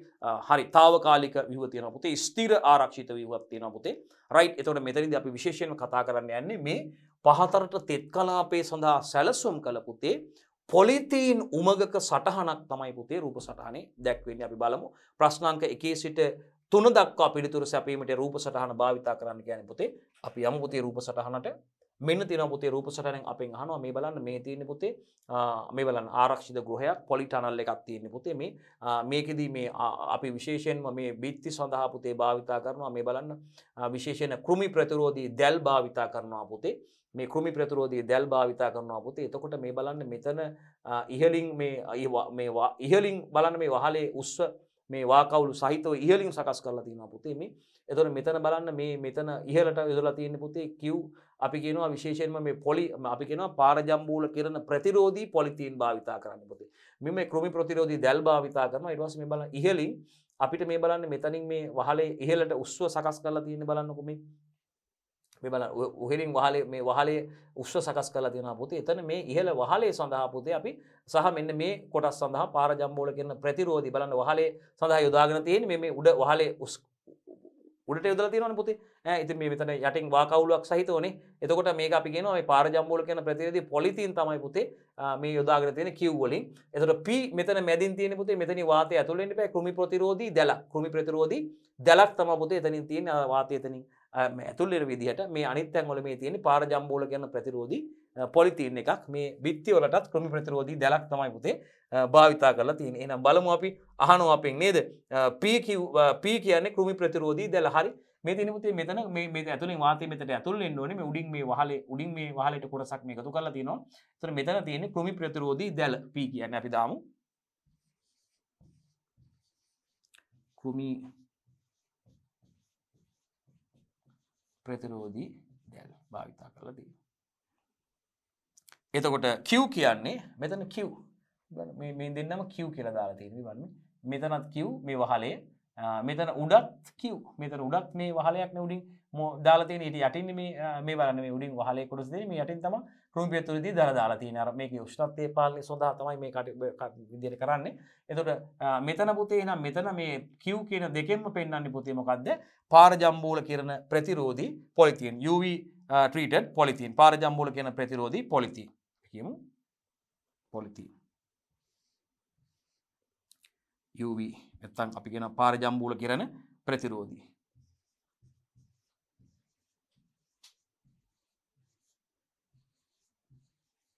කිරණ UV කියන්නේ ප්‍රතිරෝධී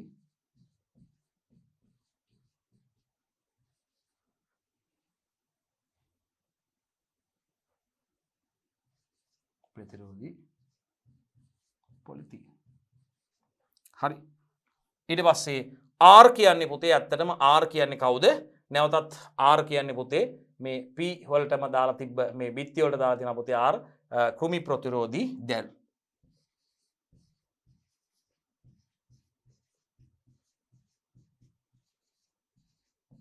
right. නිෂ්පාදනය කරන රටාණු ගුණාත්මක වෙනස් වෙනවා. ඊශ්‍රායල් දැල් එකක් තියෙනවා net එකේ තාම හොඳ තත්ත්වයේ වර්ණයේ සුදු වර්ණයේ ඉන්න දැල් ගන්න පුළුවන් දරුවනේ. ඒ වගේම අපි සෙවණ ගෘහ සඳහා පුතේ වෙනත් වර්ණ සහිත දැල් භාවිතා කරනවා. right. හරි. පැහැදිලිනේ? හරි.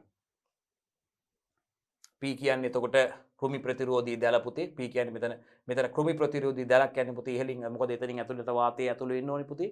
කෘමි ප්‍රතිරෝධී දැලක් කියන්නේ පුතේ right කෘමි ප්‍රතිරෝධී දැලක් කියන්නේ එතනින් මේ ඉහළ වහලේ මේ ඉහළට තියෙන කොටස Q සහ මෙන්න මේ වහලේ මෙතන මේ සඳහා දෙපසට යොදා ගන්න අනිත් පැත්තේ තියෙන පුතේ දෙපසට යොදාගන්නේ UV treated නැත්නම් පාරජම්බෝල කියන ප්‍රතිරෝධී පොලිතීන් භාවිතා කරන්න පුතේ. R කියන්නේත් මේ බිත්ති වලට කෘමි ප්‍රතිරෝධී දැල් භාවිතා කරන්න පුතේ. හරි. මම හිතන්නේ එකකට ලකුණු 3 ගානේ 2යි 3 වරක් 2 ලකුණු ඔව් පුතේ එතකොට ලකුණු නේ මේක 1යි 2යි 3ක් කොටස් 3ක් නම් කරන් තියෙනවා එතකොට. හරි. එකකට ලකුණු 2 ගානේ හම්බෙන්නේ. හරි. ඉදිරියට යමු.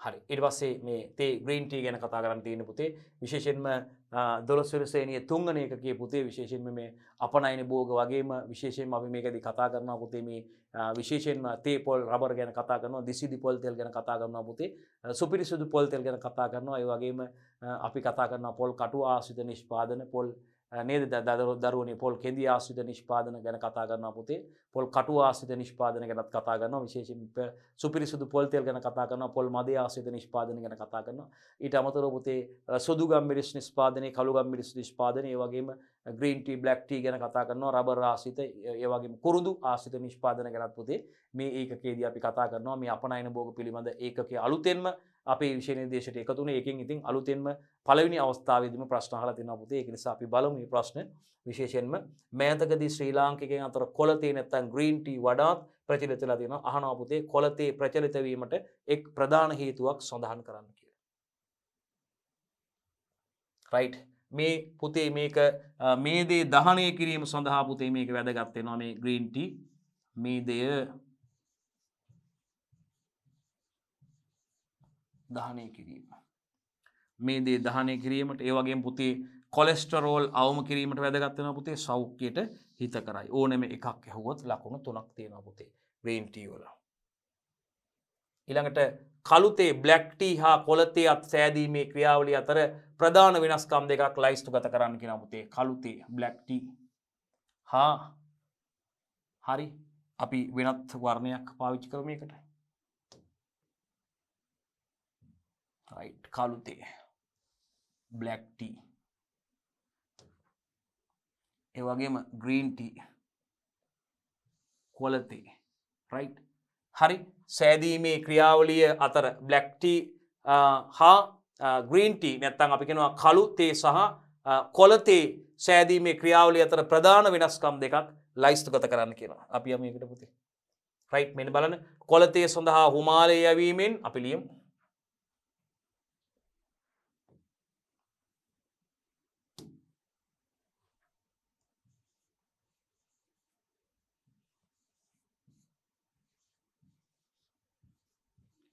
කොළ තේ සඳහා පුතේ හිමාලය යැවීම සිද්ධ කරනවා. හිමාලය යැවීමෙන් මොකද කරන්නේ? යැවීමෙන් එන්සයිම් අක්‍රිය කිරීම සිදු කරන්නේ පුතේ. මතක තියාගන්න මේත් එක්කම. එන්සයිම් අක්‍රිය කිරීම. එන්සයිම් අක්‍රිය කිරීම. right කළු තේ සඳහා එසේ නොකිරීම. කළු තේ සඳහා එසේ නොකිරීම. බලන්න. කළු තේ සඳහා හිමාලය වල එන්සයිම් අක්‍රිය කිරීමක් සිදු කරන්නේ නැහැ පුතේ.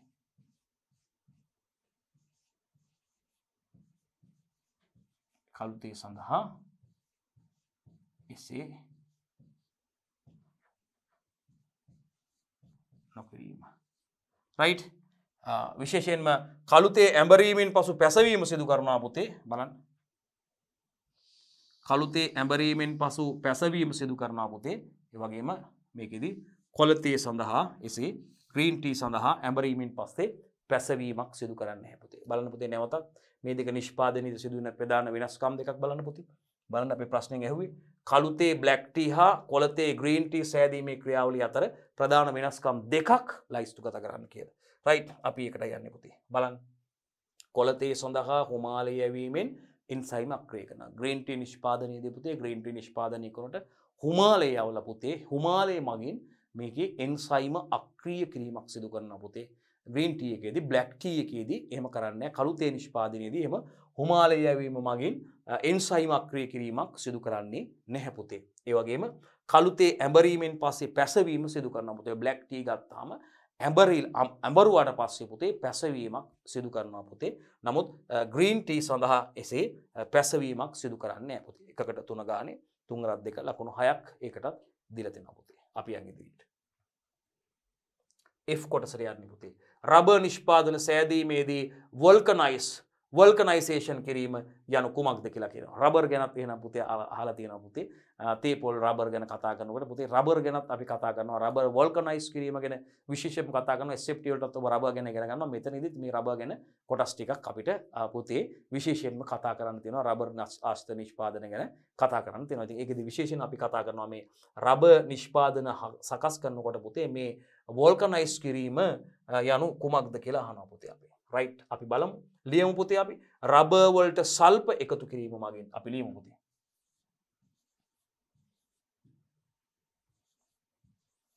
රබර් වලට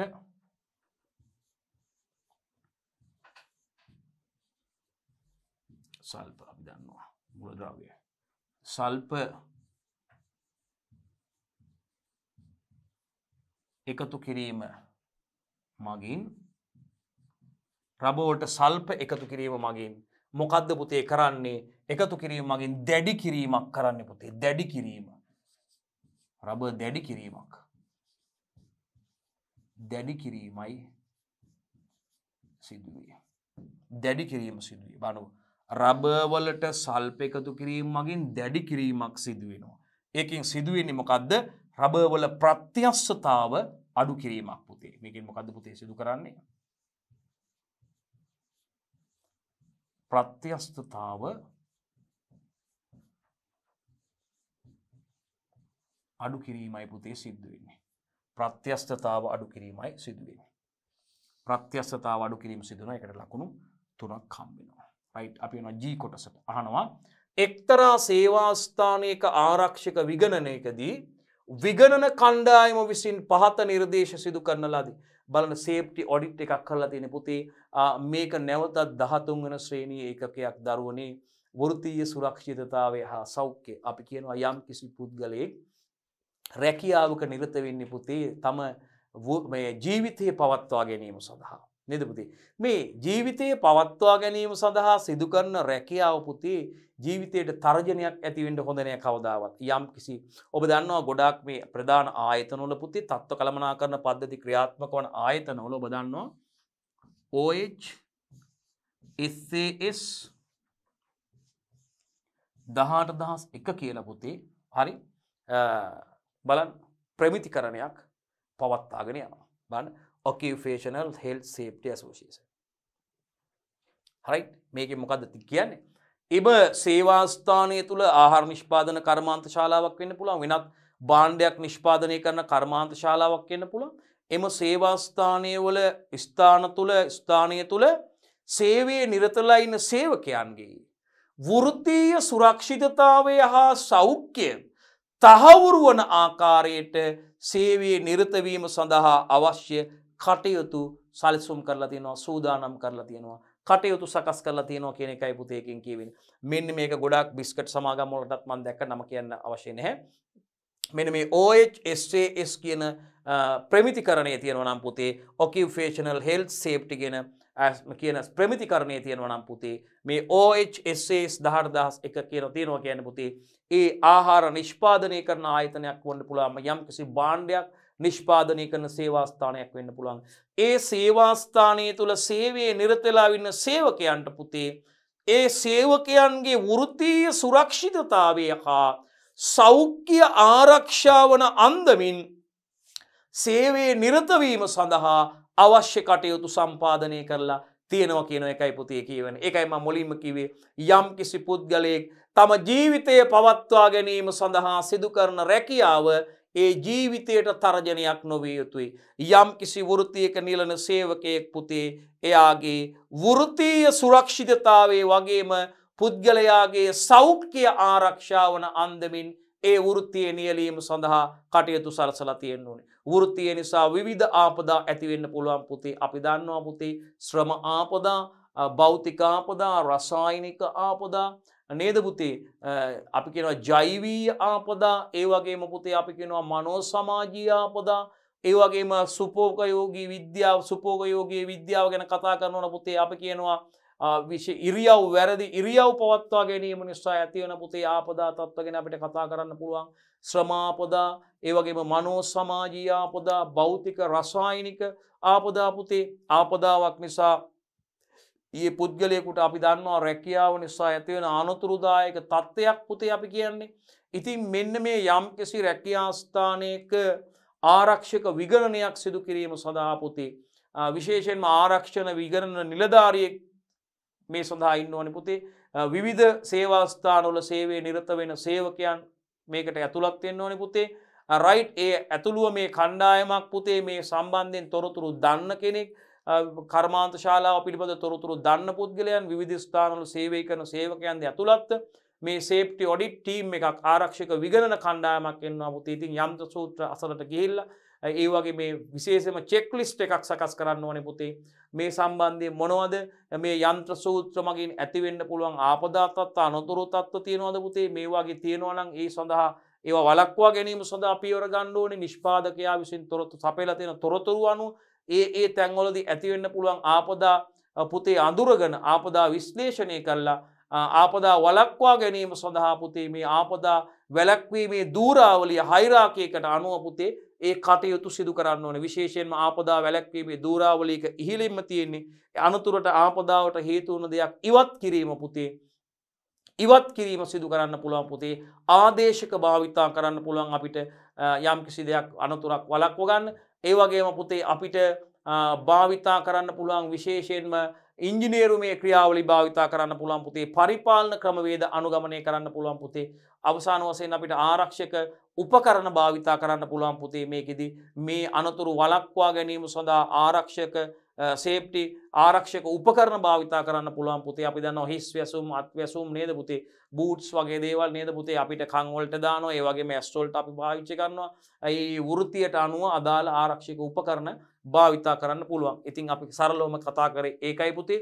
ඉතින් මෙතනදී විශේෂයෙන්ම එක්තරා සේවා ස්ථානයක ආරක්ෂක විගණනයකදී සේෆ්ටි ඔඩිට් එකකදී පුතේ මේ විගණන කණ්ඩායම් විසින් මේ සේෆ්ටි ඔඩිට් ටීම් එකක ආරක්ෂක විගණන නිලධාරියෙක්ද ඇතුළත්ව පුතේ මේ කණ්ඩායමෙන් ටීම් ලීඩර් කෙනෙක් ඉන්නවා විගණන නිලධාරියෙක්ද ඇතුළත්ව සේවා ස්ථානය තුළ මේ වෘත්තීන්ගේ නියලන කීප දෙනෙක් එකතු වෙනවා පුතේ කට්ටිය මේ විවිධ ස්ථානවල සේවය නිරත සේවකයන් මේ තාක්ෂණික දැනුම තියෙන කෙනෙක් අද ඇතුළත්ව මේ කණ්ඩායමක් ඉන්නවලු පුතේ මේගොල්ලෝ කර්මාන්තශාලා පුරා ඇවිදලා පුතේ මේ යන්ත්‍ර සූත්‍ර අසල මේ අනතුරකට භාජ වෙන්න පුළුවන් විස්තර සම්බන්ධයෙන් පුතේ විගණනයක් කළා මේ චෙක් ලිස්ට් එකක් සකස් කර ගන්නවා පුතේ ඒ අනුව තමයි මේ විශ්ලේෂණය කරන්න පුළුවන් වෙන්නේ. නිර්දේශ සිදු කරන ලදී. මොකද්ද නිර්දේශය?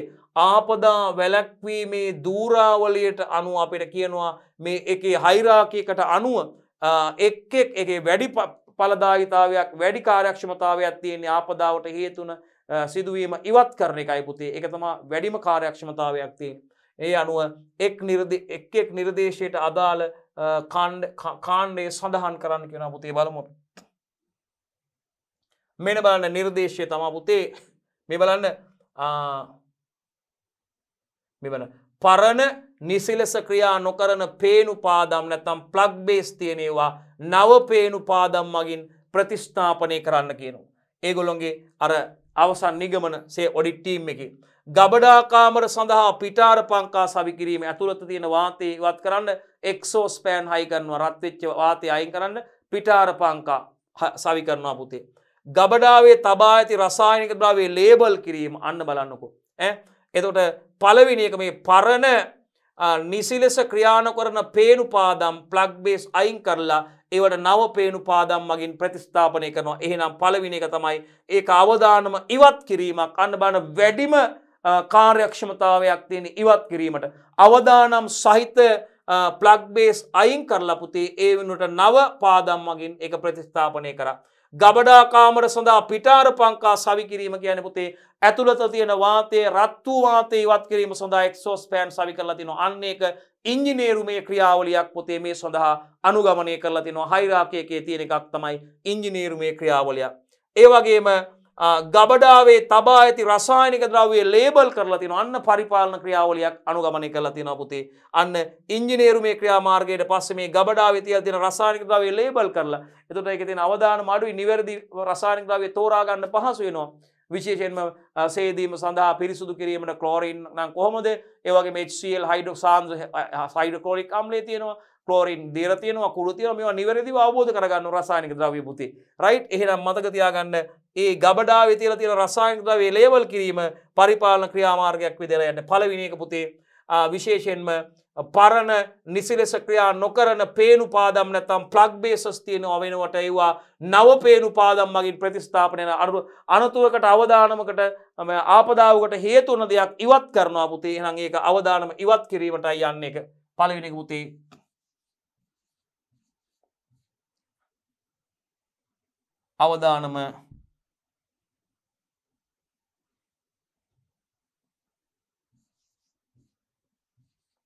අවදානම ඉවත් කිරීම. ඒක අවදානම ඉවත් කිරීමට යන්නේ. ඒක තමයි වැඩිම කාර්යක්ෂමතාවයක් තියෙන්නේ. රයිට්?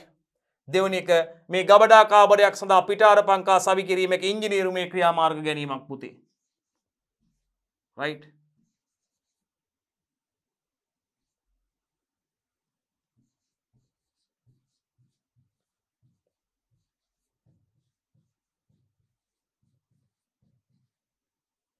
ඉංජිනේරුමේ ක්‍රියාමාර්ග ගැනීම අවසන් වශයෙන් පුතේ මේ ගබඩාවේ තියලා තියෙන රසායනික ද්‍රව්‍ය ලේබල් කිරීම පරිපාලන ක්‍රියාමාර්ගයක් ගැනීම.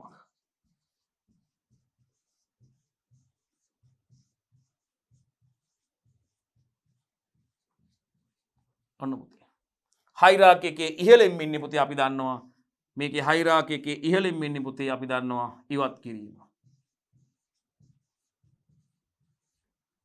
මේකේ කාර්යක්ෂමතාවය ඉහළටයි තියෙන අවදානම ඉවත් කිරීම මගින් තමයි පුතේ ඒකේ ඵලදායීතාවයේ කාර්යක්ෂමතාවය ඉහළින්ම තියෙන අවදානම ඉවත් කිරීම. ඊට පස්සේ පිළිවෙල පුතේ ආදේශන භාවිතය, ඉංජිනේරුමය ක්‍රියා භාවිතය, පරිපාලන ක්‍රියා භාවිතය පහළින්ම තමයි මේ ආරක්ෂිත උපකරණ භාවිතයේ තියෙන්නේ හයිරාකි එකේ. right right අපි යනවා H කොටසට පුතේ. H කොටසට යනවා පුතේ අපි බලන්න එක්තරා ස්ථානයක ගොවිපලක් පිහිටවීමට පුතේ ෆාම් එකක් ස්ථාපිත කරන්න පුතේ එක්තරා ස්ථානයක ගොවිපලක් පිහිටවීමට පුතේ ධනවත් පුද්ගලයෙකුට අවශ්‍ය වේ හොඳට මුදල් තියෙන ධනවත් පුද්ගලයෙකුට හොඳට මුදල් තියෙනවා ශක්තියක් යාට right අභ්‍යන්තරව තියෙන ඇතුළතින් තියෙන අභ්‍යන්තරව තියෙන ශක්තියක් තමයි පුතේ මුදල් තියනවා කියන්නේ. හොඳට මුදල් තියනවා කියන්නේ ප්‍රාග්ධනය තියනවා කියන්නේ පුතේ ඒක ශක්තියක් පවර් එකක්. ශක්තියක් පුතේ ඒක. අමතර වැඩි ශක්තියක් හොඳට මුදල් තියනවා කියන්නේ. එහෙනම් හොඳට එක්තරා ස්ථානයක ගොවිපලක් පිහිටීම සඳහා ධනවත් පුද්ගලයෙකුට අවශ්‍ය වෙන ශක්තිය. ඔහිට ගොවිතැන් කිරීම පිළිබඳ පුහුණුවක් හෝ දැනුමක් නොමෙතන අභ්‍යන්තරව තියෙන දුර්වලතාවයක්. එයාට ගොවිතැන් නමුත් මේ මුදල් තිබ්බට මෙයාට මේ මුදල් තිබ්බට ගොවිතැන් කිරීම පිළිබඳ දැනුමක් අවබෝධයක් නැහැ. එහෙනම් අභ්‍යන්තරව තියෙන දුර්වලතාවයක් පුහුණුවක් දැනුමක් නැහැ යාට ගොවිතැන් කිරීම සම්බන්ධයෙන්. right ෂොට් එක ගැනයි කතා කරන්නේ. සදුවත විශ්ලේෂණය.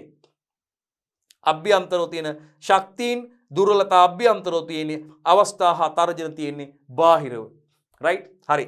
ශක්ති ස කියන එකෙන් ශක්තියින් දු කියන එකෙන් දුර්වලතා යම් කිසි ආයතනයක අභ්‍යන්තරයේ පවතින ශක්තියින් සහ දුර්වලතාවයකින් කියවෙන්නේ කියන්නේ අවස්ථා ත කියන්නේ තර්ජන කියන්නේ බාහිරව තියෙන අවස්ථා සහ තර්ජන බාහිරින් තමයි තියෙන්නේ. හරි. එහෙනම් පුතේ එක්තරා ස්ථානයක ගොවිපලක් පිහිටවීමට ධනවත් පුද්ගලයෙකුට අවශ්‍ය විය ඔහුට ගොවිතැන් කිරීම පිළිබඳ පුහුණුවක් හෝ දැනුමක් නොමැත. නමුත් එම ප්‍රදේශයේ ඉතාමත් දක්ෂ කුෂිකාර්ම ව්‍යාප්ත නිලධාරියෙක් සිටින බව. කුෂිකර්ම ව්‍යාප්ත නිලධාරි කෙනෙක් ඉන්නවා පුතේ කුෂිකර්ම ව්‍යාප්ත නිලධාරියෙක් ඉන්නවා ඉතාමත්ම දක්ෂ කෙනෙක්. එයාගෙන් මෙයාට අන්න බාහිරව තියෙන අවස්ථාවක් විදිහට යාට මේ අර බලන්න බාහිරව තියෙන අවස්ථාවක් විදිහට යාට අර දක්ෂ කුෂිකර්ම ව්‍යාප්ත නිලධාරියෙක් ඉන්නවා. එයාගෙන් උපදෙස් සහ පුහුණුව ලබා ගන්න පුළුවන්. එතනින්ද අපි කියයියන් පුතේ එතන වැඩි පහසුයි. සිටින බව දැනගන්නට ලැබුණි. තවදුරටත් සොයා බැලීමේදී ඒ ආසන්නයේ කෘෂිකාර්මික වෙළඳ පොලක්කා සාර්ථක ගොවිපලක් ඇති වවන වෙළඳ පොලක් තියෙනවා අන්න වෙළඳ පොලක් තියෙනවා. හැබැයි අර තව කතාවක් මෙතන කිව්වා. මොකද්ද කිව්වේ අපි ඒක රතු පාටින් හයිලයිට් කරගමු. ප්‍රදේශයේ තියෙනවලු මොකද්ද අන්න තර්ජනයක් බාහිරව තියෙන අන්න තියෙනවා සාර්ථක ගොවිපලක් අන්න තර්ජනයක්. හරි. එයාට තියෙන තර්ජනයක් අන්න සාර්ථක ගොවිපලක් තියෙනවා බාහිරින් තියෙන තර්ජනයක් විදිහට අපිට ඒක හඳුන ගන්න පුළුවන්. එහෙනම් අපෙන් අහනවා ඉහත තොරතුරු අනුව ඔහු සදුවත විශ්ලේෂණයක් කළේ නම් ෂොට් ඇනලයිසිස් එකක් කරා නම් අපෙන් අහනවා කරේ නම් ඊට අදාළව ශක්තියක් නම් කරන්න කියනවා. අන්න එයාට අභ්‍යන්තරව තියෙන ශක්තියක් තමයි ප්‍රාග්ධනය තිබීම. ඇයි එයා මුදල් හොඳට තියෙන කෙනෙක්. හොඳ ප්‍රාග්ධනයක් තියෙනවා. ප්‍රාග්ධනයක් තියෙනවා. දුර්වලතාවයක් තමයි එයාට මේ කුෂිකර්මාන්තය පිළිබඳ මේ වගා කටයුතු පිළිබඳ දැනුමක් නෑ එයාට. අවස්ථාවක් තමයි පුතේ හොඳ අර කෘෂිකර්ම ව්‍යාප්ත නිලධාරීවරයෙක් ඉන්නවා. නැත්නම් අර හොඳ වෙළඳ පොලක් තියෙනවා. මොකද්ද මේ වෙළඳ පොලක් තියෙනවා පුතේ. ඒ වගේම තර්ජනයක් තමයි ආසන්නයේ මේ හොඳම සාර්ථකව සිදු කරගෙන යන ගොවිපලක් තියෙනවා. ඒක මෙයාට මේ ඉදිකිරීම ගොවිපල සඳහා දාන්න යනකොට ඒක බාහිරව තියෙන තර්ජනයක් විදිහට අපිට සාධාරණ කරන්න පුළුවන්. බලම් පිළිතුරු එහෙනම්. මෙන්න ධනවත් වීම අපිට ගන්න පුළුවන්. අපි ලියමු ශක්තියක් තමයි එයා ධනවත් වීම. අභ්‍යන්තරෝ තියෙන හොඳ ශක්තියක්. ඒ වගේම ගොවිතැන් කිරීම පද පුහුණුවක් ආ දැනුමක් නොමැති වීම තමයි දුර්වලතාවයේ අභ්‍යන්තරෝ තියෙන.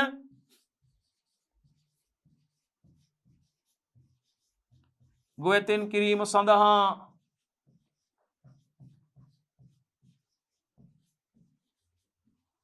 පුහුණුවක් සහ දැනුමක් නොමැතිවීම තමයි අභ්‍යන්තරෝ තියෙන දුර්වලතාවයක්. අවස්ථාවක් නම් කරන්න කියනවා. බලන්නකෝ මේ ව්‍යාප්ත නිලධාරියෙකු සිටීම තමයි කෘෂිකාර්මික වෙළඳ පොලක් තිබීම හෝ දක්ෂ කෘෂිකාර්ම ව්‍යාප්ත නිලධාරියෙක් ඉන්න එක පුතේ. හොඳ අවස්ථාවක්. බලන්නකෝ මෙයාගේ නිෂ්පාදන අලෙවි කරගන්න ආසන්නයේ කෘෂිකාර්මික වෙළඳපොළක් තියෙනවනේ පුතේ. ඒක හොඳ අවස්ථාවක්, හොඳ ඔපචුනිටි එකක්. බාහිරව තියෙන. රයිට්?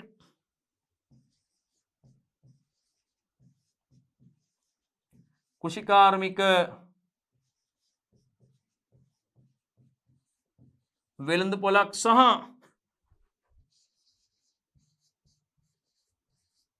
කෘෂිකර්ම ව්‍යාප්ත නිලධාරියෙක් ඉන්නවා. බලන්නකෝ. එයාගෙන් උපදෙස් ගන්න පුළුවන්. කෘෂිකර්ම ව්‍යාප්ත නිලධාරියෙක්ගෙන් උපදෙස් ගන්න පුළුවන්. එයාගෙන් පුහුණුව ලබා ගන්න පුළුවන්. අන්න බාහිරව තියෙන අවස්ථාවක්. ඊට අමතරව මොනවද? බලන්නකෝ කෘෂිකාර්මික වෙළඳපොළක් තියෙනවා ඉතාමත් හොඳ. අන්න බලන්නකෝ එයාගේ නිෂ්පාදන අලෙවි කරගන්න හොඳ වෙළඳපොළක් තියෙනවානේ පුතේ. අන්න බලන්නකෝ ෂොට් එකේ. ඒ වගේම තර්ජනයක් නම් කරන්න කියනවා පුතේ. අර ඒ ආසන්නයේ හොඳ ගොවිපලක් සාර්ථක ගොවිපලක් තිබීම තමයි පුතේ මෙයාට මේ ව්‍යාපාරය පවත්වන්න ආරම්භ කරන්න තියෙන තර්ජනයක් විදියට, බාහිරින් තියෙන තර්ජනයක් විදියට අපිට හඳුන්වන්න පුළුවන් වෙන්නේ. ඒක තමයි පුතේ සාර්ථක ගොවිපලක් ආසන්නයේ තිබීම.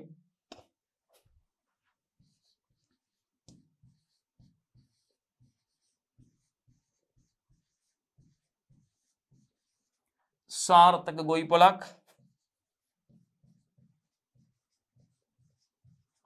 ආසන්නයේ තිබීම. රයිට්? ඔන්න ෂොට් එක ගැන කතා කරා.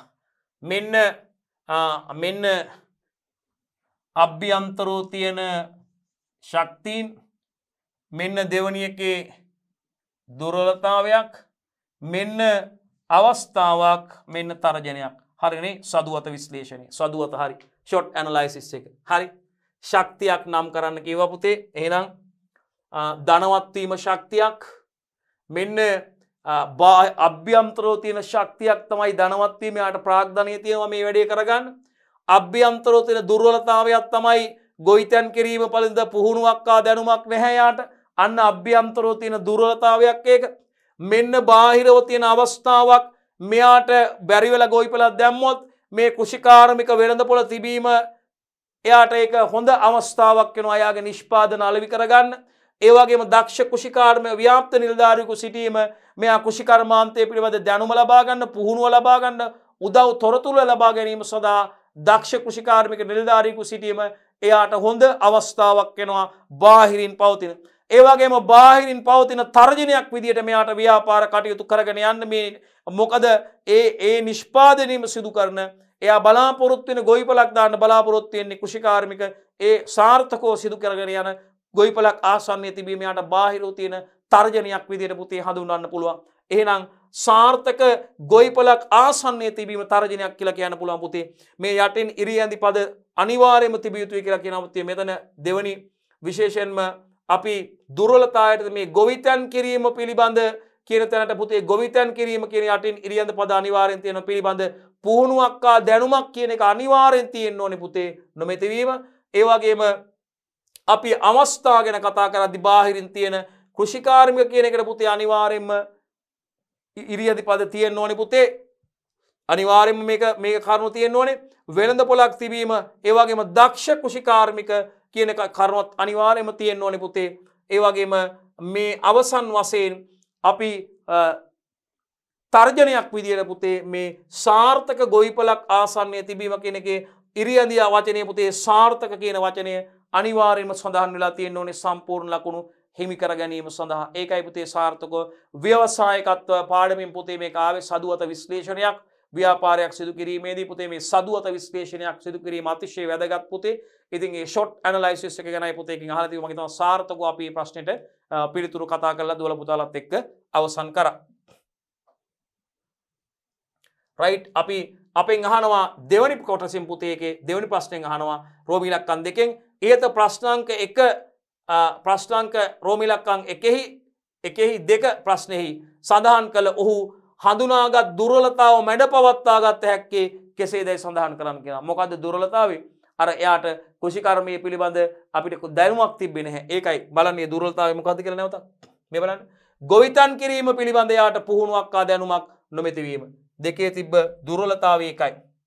ඒක මගහරවා ගැනීම මොකද්ද කරන්න තියෙන්නේ? අනිවාර්යයෙන්ම ව්‍යාප්ති නිලධාරීවරයාව යොදා. ඒක ලියමු අපි කට්ටියම. ව්‍යාප්ති නිලධාරියාව යොදා ව්‍යාප්ති නිලධාරියාව යොදා ගැනීම පුළුවන් එකට යාව යොදා ගන්න දැනුම පුහුණුව ලබා ගන්න හෝ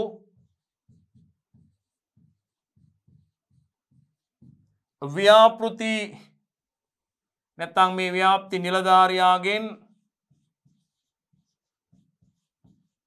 මොකද්ද කුෂිකර්මයේ පිළිබඳව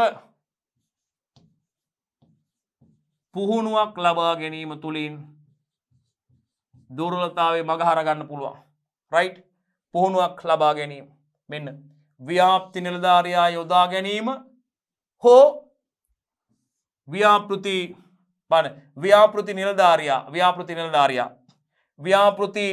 නිලධාරියාගෙන් පුහුණුවක් ලබා ගැනීම සිදු කරන්න පුළුවන් පුතේ ලකුණු තුනක් එකට දීලා තියෙනවා පුතේ මුළු ලකුණු සංඛ්‍යාවීය ප්‍රශ්නෙටත් ලකුණු 75 75 හතරක් තමයි පුතේ එතකොට එකතු වෙන්නේ සම්පූර්ණ ලකුණු බලන්න සම්පූර්ණ එක ව්‍යුහගත ප්‍රශ්නයකට ලකුණු 75යි 75 හතරක් එකතු වෙන්න ඕනේ පුතේ එතකොට රයිට් බලන්න එතකොට ප්‍රශ්න හතරටම ලකුණු බලන්න 75 වැඩි කිරීම 4 5 4 20න් බිඳුවයි දෙකක් ඉතුරුයි බලන්න උතර අපිට බලන්නකෝ අපිට ගන්න පුළුවන් ඊට පස්සේ හතර වරක් බලන්න හතර වරක් හත දරුවනේ එතකොට බලන්න හතර වරක් පා 20යි 6 24යි පුතේ 28යි නේ 28යි මෙතන 2යි 30යි ලකුණු 300ක් 75 4යි කියන ලකුණු සම්පූර්ණ ලකුණු ව්‍යුහගත ප්‍රශ්න හතරට ලකුණු 300ක් පුතේ. එහෙනම් බලන්න ක්‍රමානුකූලව ලකුණු 300 එකතු කරගන්න ඕනේ පුතේ. ක්‍රමානුකූලව දුවලා පුතාලත් එක්ක 2019 නව නිර්දේශය ප්‍රශ්න පත්‍රයේ දෙවනි ප්‍රශ්න පත්‍රයේ රචනා ප්‍රශ්න පත්‍රයේ ඒ කොටස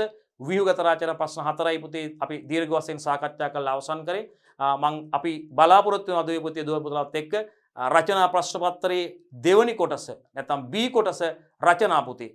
ඒ කොටස ව්‍යුහගත රචනා ප්‍රශ්න හතර සම්පූර්ණයෙන්ම සාකච්ඡා කරලා අවසන් කරා. ව්‍යුහගත රචනා ප්‍රශ්න හතරට එක ප්‍රශ්නයකට ලකුණු 75 ගානේ ලකුණු 300යි. ඒකයි පුතේ සියලුම ප්‍රශ්න උත්තර ලියනවා. ඉතින් මේ ලකුණු 300 පැයකින් එකතු කරගන්න ඔබ උත්සාහ කරන්න ඕනේ. අපි බලාපොරොත්තු වෙන්නේ ඔබට මේ අවස්ථාව අදහස අරගෙන දෙන්න හැකිතරම් රචනා ප්‍රශ්න පත්‍ර වලට පිළිතුරු ලියන්න පුතේ.